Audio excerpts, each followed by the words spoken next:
The world changes silently and without fanfare on a particular summer day in 1947. A goat belonging to a Bedouin flock wanders off among the multiple caves that dot the desert hillsides. Young Mohammed ad-Dib is a Bedouin lad responsible for tending these goats. And it should come as no surprise that he becomes more than a little agitated over the fate of this lost animal. He runs off to search among the rocky crags of the Judean wilderness. After a time, he begins hurling stones into the cave entrances, hoping to frighten any wayward beast out into the open. Suddenly, young Mohammed lets loose a stone that produces another sound, the sound of shattering earthenware. The stone has broken open a large clay vessel nestled along the cave wall. The Bedouin lad pulls himself up the cliff and peers into the cave entrance. He spots several tall earthen jars with broken pottery fragments laying all about. His first thought is that this might be the lair of ghosts and desert demons. He darts away from the cave, returning to his Bedouin camp. The next day, Mohammed and a friend go back to the cave. Summoning their courage, they make their way through the small opening and begin opening the jars, only to find that most are empty. But in one, their eyes are met by several odd-looking bundles of flaxen-covered, rolled, leathery vellum parchments. Heading back to their tents, they unroll their dubious find, noticing some unusual writing which they can't read, covering the inner surface of the vellum. Puzzled, they decide to carry the bundles around with them for a number of days. During the weeks that follow, the scrolls are kept in a bag, dangling from a tent pole. Finally, the decision is made to take them to the open market, the souk, as it's called in Arabic, in Bethlehem, where they are brought to a local shopkeeper nicknamed Kondo, who runs a small general store and cobbler shop. I bought several of the parchments, but my native tongue is Arabic, and I could not read the letters, which were in fact Hebrew. For a while, I wondered whether the leathery vellum might be cut into strips and used in making sandal straps. But on examining the letters again, I decided that they just might be worth something. So an accomplice and I returned to the cave where Mohammed had found the scrolls and began searching through other caves in the vicinity. Indeed, we discovered several other jumbled wads of vellum, which we now recognize as scrolls. Next, I decided to take 4 of my scrolls to the old city of Jerusalem to show them to the Christian elders of the Syrian Orthodox Church to which I belonged. My destination was St. Mark's Monastery in the Armenian quarter of the city. The head of the monastery, the Archbishop Samuel, is a Syrian Orthodox cleric who looks almost regal. I was clearly intrigued by the strange documents, but I was equally unable to read the Hebrew letters. My hunch was that the writing might be ancient Syriac. In any case, I eagerly bought them for the sum of 24 Jordanian pounds. That's about $100. In the meantime, Kondo visits an antiquities dealer of Turkish Armenian ancestry, whose shop is located in the crooked streets of Jerusalem's old city. Kondo sells him a few more of his parchment fragments. The following day, November 23rd, 1947, the Armenian phones the famed archaeologist of the Hebrew University, E.L. Sukenik, and arranges a secret meeting on the following morning. At the barbed wire that divides Arab East Jerusalem from Jewish West Jerusalem. Incredibly, this Hebrew-speaking modern Israeli can actually read and understand the ancient Hebrew writing with little difficulty. Gazing for the first time at a single scrap of parchment, he's amazed.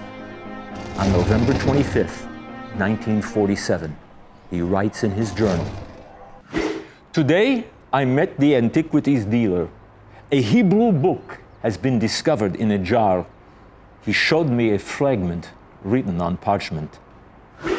Sukenik decides that he needs to see more of these parchments, and he wants to go right to the source, Kondo's shop in Bethlehem. There's only one problem. Bethlehem is located in Arab territory, in what will later become part of the Kingdom of Jordan, while Sukenik lives in Jewish Jerusalem, in what is, in a matter of months, to be reborn amidst war and bloodshed as the new capital of the State of Israel. Travel between the two areas is risky, but Sukenik finds it necessary to make the clandestine journey. What Sukenik discovers in Kondo's shop far exceeds his expectations. His journal entry that day declares, "I saw 4 pieces of leather with Hebrew writing. The script seems ancient to me. Is it possible? He says there are also jars. I looked a bit and found good biblical Hebrew, a text unknown to me. He says a Bedouin of the Ta'amiri tribe brought it to him." He later wrote, "It may be that this is one of the greatest finds ever made in Palestine, a find we never so much as hoped for." Kondo relinquishes 3 of his scrolls that he hasn't sold to the Archbishop Samuel to Professor Sukenik, who quickly becomes aware of the astonishing documents.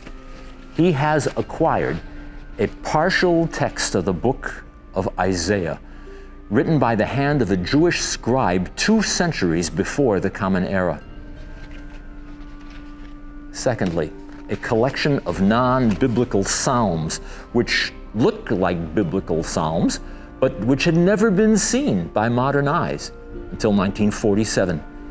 And a strange document describing an apocalyptic battle, the so-called War Scroll. Sukenik writes, "My hands shook as I started to unwrap one of them. I read a few sentences. It was written in beautiful biblical Hebrew. The language was like that of the Psalms, but the text was unknown to me. I looked and looked, and I suddenly had the feeling that I was privileged by destiny to gaze upon a Hebrew scroll which had not been read for more than 2,000 years." An incredible footnote of history is the fact that On that very evening, November 29th, 1947, the United Nations is voting for the creation of the State of Israel. Sukenik's journal entry reads, "While I was examining these precious documents in my study, the late news on the radio announced that the United Nations would be voting on the resolution that night whether or not Israel would be allowed to become a nation. My youngest son, Mati, was in the next room twiddling radio knobs in an effort to get New York. It was past midnight when the voting was announced. I was so engrossed in a particularly absorbing passage in one of the scrolls when my son rushed in with the shout that the vote on the Jewish state had passed. This great event in Jewish history was thus combined in my home in Jerusalem with another event, no less historic, the one political, the other cultural." Nevertheless, Kondo doesn't relinquish all the scrolls in his possession. There are several large scroll fragments he is unwilling to part with. Yet he fears that he will be held responsible for removing antiquities from a historical site, a crime punishable under both Jordanian and Israeli law. For his own protection, he decides to bury these large parchment fragments in his own garden. But when he later digs up the spot to retrieve them, he finds instead just a tarry, mangled mess. We can only speculate on what those parchments might have contained. Back in Jerusalem at the end of January 1948, the Archbishop Samuel has his personal emissary write a letter to, of all people, E.L. Sukenik, asking his judgment on some old parchments and making a fictitious offer to sell them. They arrange to meet in the Arab sector of Jerusalem, which is still divided by political turmoil.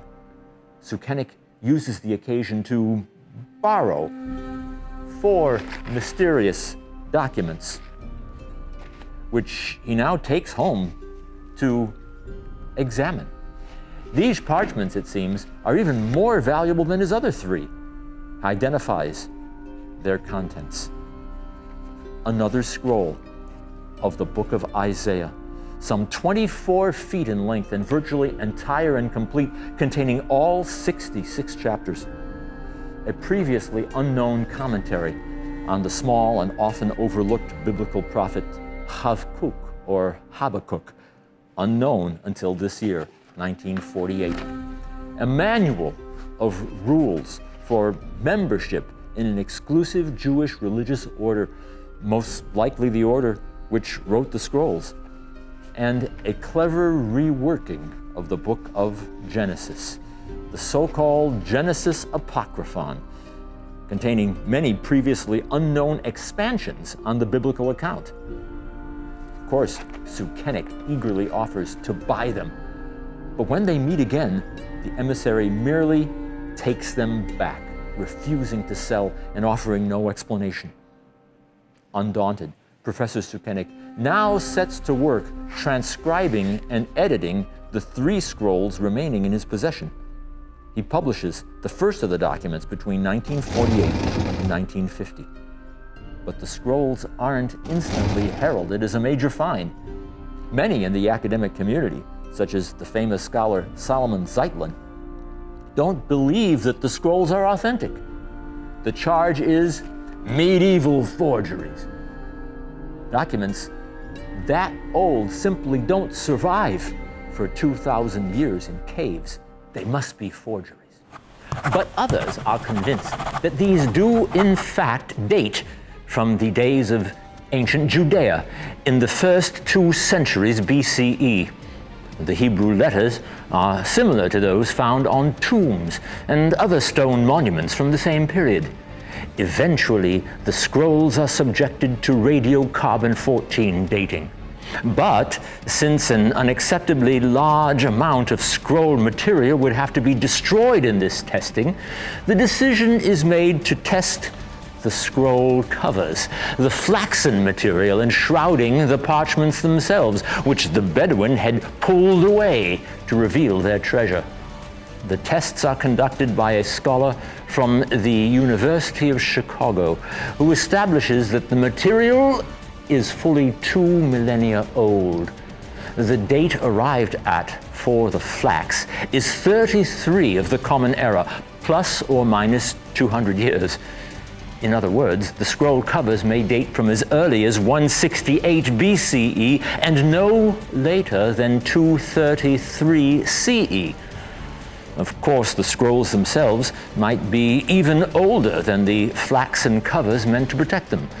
And with the compelling evidence of handwriting analysis, most scholars have come to favor the earlier part of this time frame as the likely period of composition, the 2nd century BCE.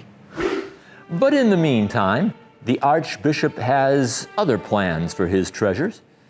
Samuel now brings his 4 scrolls to the United States amidst great fanfare and a special ceremony in the Library of Congress. Rumor has it that he hopes to sell them for a reported sum of at least $1 million. Samuel's asking price is well beyond the reach of even the most serious investors.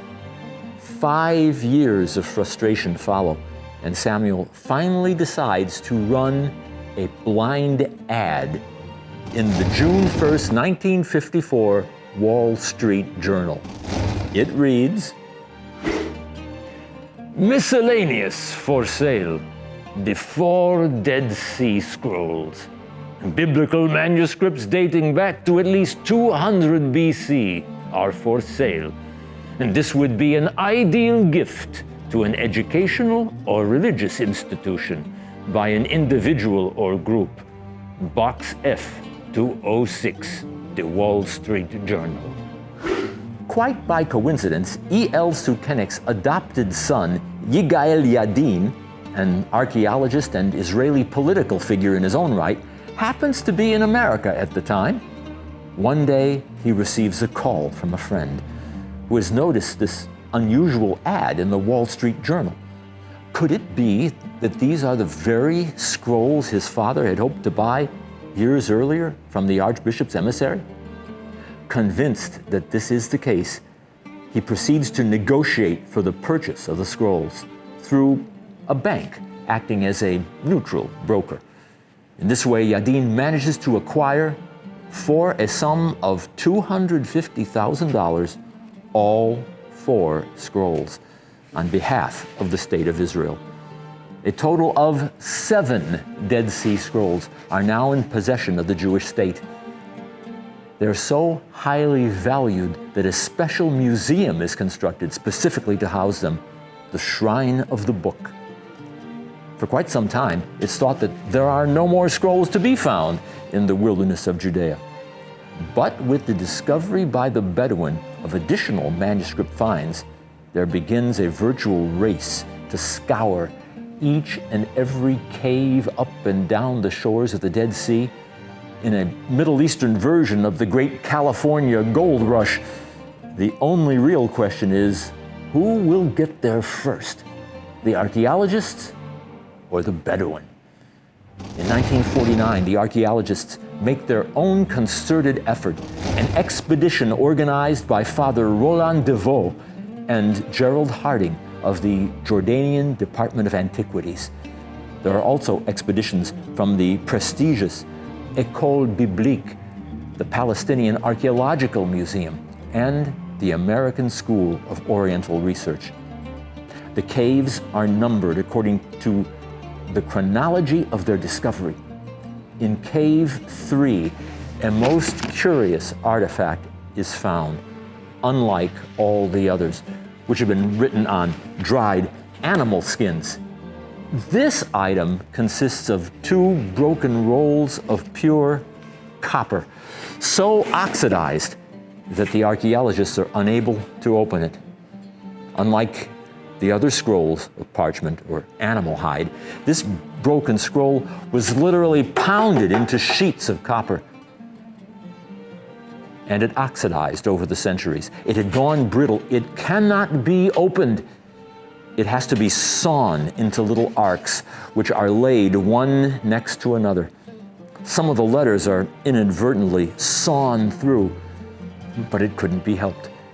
When it's all laid out in the open, the scholars proceed to transcribe and translate it. It turns out to be an inventory of buried treasure, more than 200 tons of gold, silver, and perhaps consecrated items from the sacred temple, along with precise locations as to where this treasure was buried in the city of Jerusalem and the wilderness of Judea. An expedition is even launched to go out into the desert with metal detectors. But to date, not a trace of the treasure has ever come to light. Then there's Cave 11, which contains some of the best preserved scrolls, including the longest of the documents. It's a detailed description of an enormous temple to stand on Jerusalem's Mount Moriah at the end of time. The Temple Scroll. There's also Cave number 4, found by the Bedouin, which holds tens of thousands of fragments from over 500 different documents.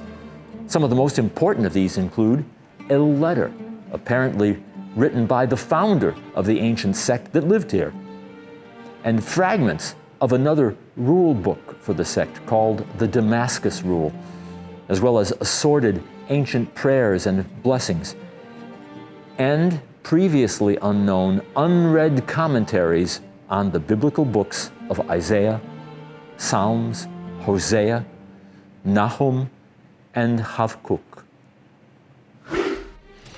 Unfortunately, the Bedouin haven't been trained in the techniques of archaeology, and more often than not, they simply grab large numbers of delicate parchment fragments with no thought for their fragile condition.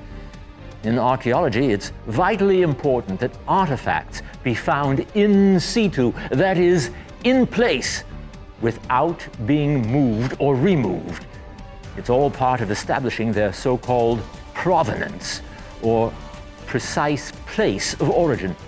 But the Bedouin make no note of where within a particular cave the fragments have been found. And this frustrates to no end subsequent attempts to piece them together. Some manuscript fragments are even broken into smaller pieces in the desire to have more items to sell.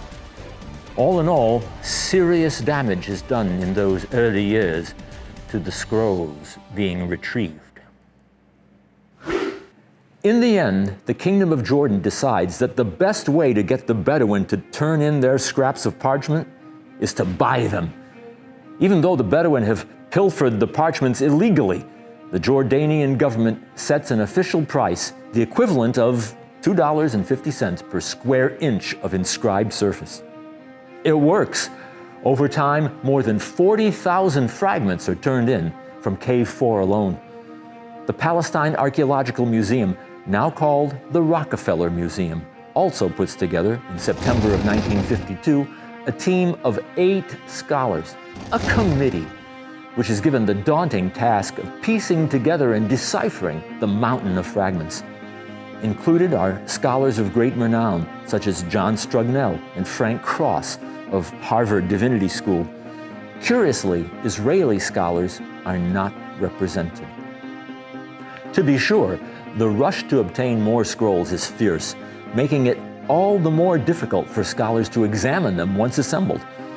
In addition to the caves in the vicinity of young Muhammad's original find, near an ancient ruin known in Arabic as Khirbet Qumran, the expeditions of the coming years uncover scroll material at such hard-to-pronounce locations as the Wadi Eddaliye, Wadi Muraba'at, Nahal Khever, Nahal Se'elim, and the great fortress rock that rises from the Judean desert, the location of one of the most tragic episodes of ancient history, Masada. Today, all of these scrolls and fragments, no matter which location they were found at, are loosely referred to as the Dead Sea Scrolls. What they represent is nothing less than the juncture of history, religion, and archaeology. Their contents are just as astounding as the material on which they are inscribed. Moreover, since the scrolls were certainly written by a number of scribes, not just a single hand, and since some predate the Qumran settlement itself, new ideas arose regarding who the authors might have been. Were they the so-called Essene sect, or a radical group of Zadokite priests, or some sort of proto-Christian group, or some other group entirely? Was there some sort of link between the ideas expressed in the scrolls and ancient Jewish Christianity? And what about the fact that the scrolls came to light exactly at the time when the modern state of Israel was born? Is it fair to use them as evidence to bolster Jewish claims on the land? According to other theories, the scrolls had actually been smuggled out of Jerusalem prior to it being besieged by the Romans during the Great Revolt of 66 to 70 CE. Might the scrolls in that case represent a connection between the ancient Jewish drive for independence and the modern quest for a Jewish state? Understandably, things began to get emotional.